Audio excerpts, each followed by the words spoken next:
So we were able to come across a trailer this week that we weren't expecting, but what the hell? Um, so it was the new Mufasa trailer coming from Disney Plus. Well, Disney period, and not really sure what they're gonna do with this one, but it is directed by Barry Jenkins. The voice cast is one hell of a voice cast. Uh, the Queen of the Beehive, Beyonce herself, and Blue Ivy will be doing voices in this as well. But Donald Glover is also on this list. But this cast looks amazing, so I said, well, we can give it a try. Oh We're not my gonna. gosh. One thing we can't do is shoot it down. We can't shoot it down. We've seen what happened with the Marvels. We can't shoot it down. we gotta at least give it a try because it's directed by one of us. So at least let's try it out and see how it turns out. So this is the Mufasa trailer, and here we go.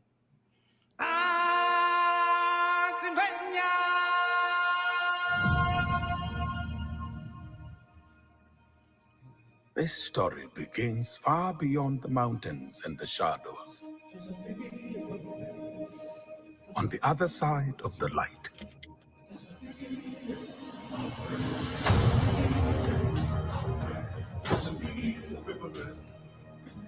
A lion was born without a drop of nobility in his blood. A lion who would change our lives forever. Mufasa.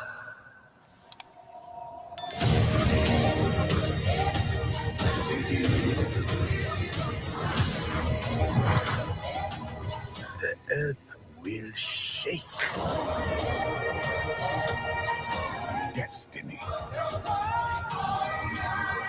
awaits you.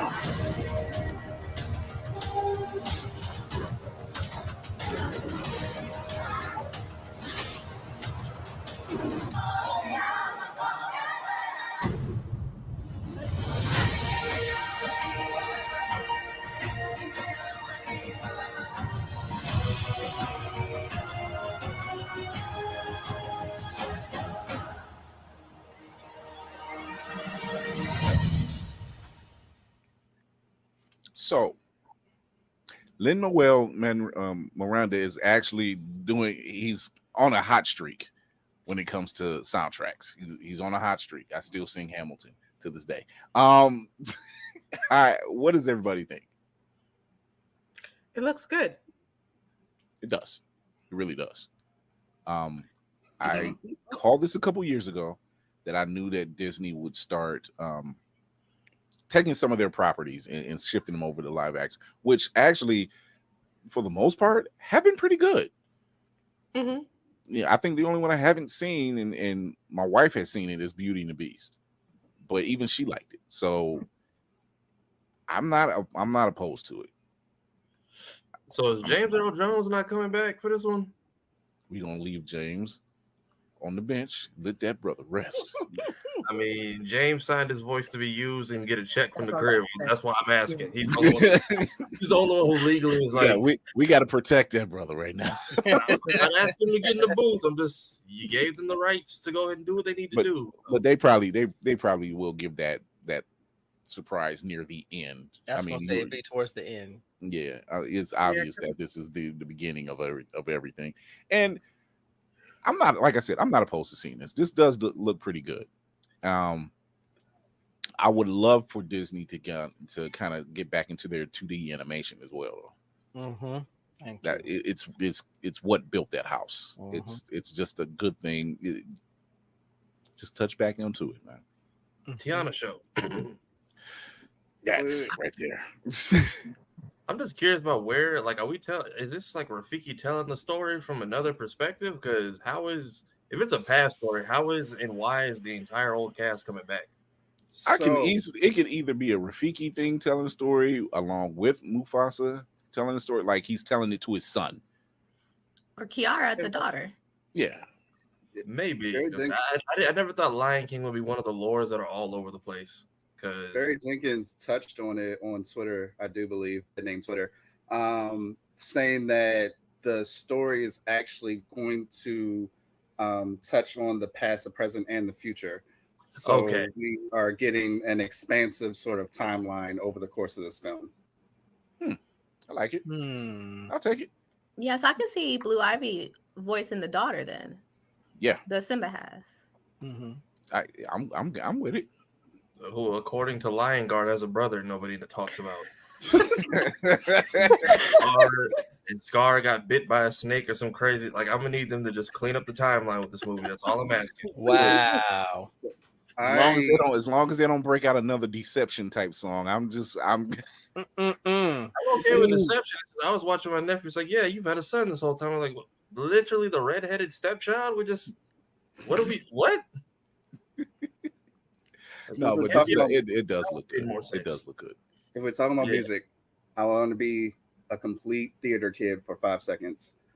If everyone in the first movie was talking about like, oh, I can't see the expressions on the animals' faces, I don't care. Plus, it looked like they did a lot to fix that. I saw they upped the render game a lot.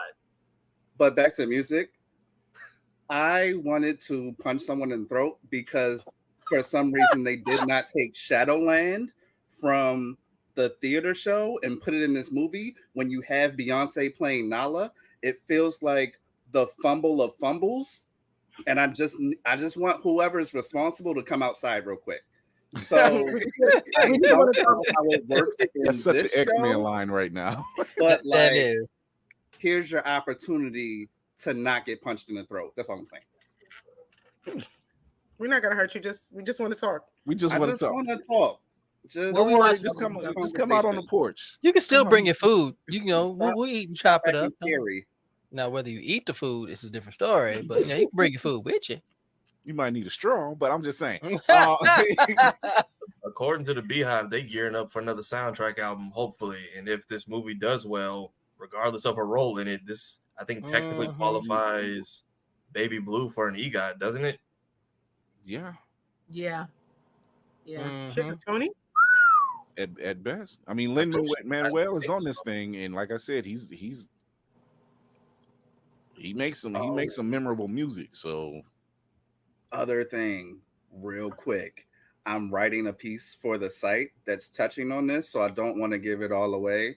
But like, we kind of got to support this because what's going to happen at the end of the day is someone's going to go, we gave this black man $200 million and the movie flopped.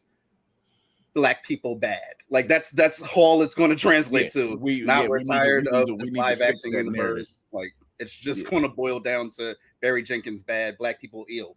Yeah, we need to fix that narrative because it may not be for some the story they wanted to see. Whatever. But don't get on Twitter, X, whatever, and bash it. Let this thing live. It's bad enough movies don't stay in the theaters long enough now as it is. Mm-mm.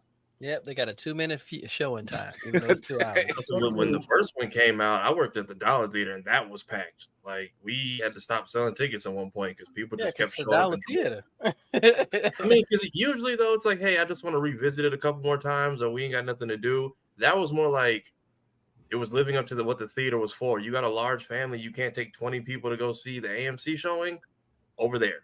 Yeah, I tell you who would be happy. Jason Weaver. He's got a lifetime paycheck because what's going to happen is people are going to watch the original Lion King. Royalties. Shout out to his mother for negotiating that because that lady was masterful in negotiating his contract to make sure that boy never is broke. Yeah, I'm sure there were other people. There were definitely other people on the other side of that piece of paper who were like, we ain't getting got like this again. Right. Yes, his mom was a trooper for that, honestly. Mm-hmm. I could see this ending with like possibly a birth of Kovu, and it's like y'all had to support the first two. There's serendipity again. You hear that? You hear that? We are under attack. If you support the first two movies, then we'll give you a live action Deception in Lion King 2. We got to get there first. So, Two-Face Cosplay says, is this a live action more for the adult market? I think it's more what they're doing a lot of times with a lot of these films, not just this Lion King film, but I think just in general, is they're bringing back some of the old, introducing some of the new. It's similar to what we're seeing with the movies, a lot of the superhero films. Everybody loves the X-Men, everybody loves Avengers, everybody loves Thor, Loki. So you have the comic aficionados like myself, Navy, and Will, and then you have new people who's introduced to it that now want to go get the books. So it's creating a generational bridge, so to speak. But to piggyback off of what you said, Chris, and we've talked about this before, to introduce older properties to a newer audience, the writing has to be smart. It has to be done by someone who understands that your audience may not catch every nuance of a particular storyline. That's why X-Men 97 is resonating so well, because the writing is magnificent. They aren't rushing anything. They're making it so that you are looking forward to, like we say, morning before you go to work, or you're on your way to work, or you're late because of work, or you're getting chewed out because your boss was mad because you showed up late for work. You see, or you're watching it while you're at work. It's like that ain't cool, man. That ain't even cool. Yeah, it's creating a good it's creating a good entry point as well as a revisit for the older generation, because Right. you know, for some kids, a Black Mermaid was their first Little Mermaid. Exactly. Exactly. I mean, when you see Disney, videos, real Jamaicans exist. I just need y'all to know that. Like, y'all could have got. Oh my God. Both times, y'all could have called Shaggy. I appreciate the live action for the stage play, but like, my man is right there. Listen, that second one made me want to just run into traffic. It was so bad. I dropped a few bumbleclots in the theater, but I'm not even Jamaican. I'm just of Caribbean descent, and I was offended. There are kids coming out to the lobby talking, "Mommy, what's a bumbleclot?" We will not speak of this word. I will neither confirm nor deny this statement. I'm a pirate. They killed all the heroes, the new ones don't really care. But if you need me, put your fist up in the air. Yeah, in the sky, it's a bird, it's a plane. Flying high, I emerge through the flames. Have no fear, I'm here, so stand back. Melanin activate, the name is super black. In the sky, it's a bird, it's a plane. Flying high, I emerge through the flames. Have no fear, I'm here, so stand back. Melanin activate, the name is super black.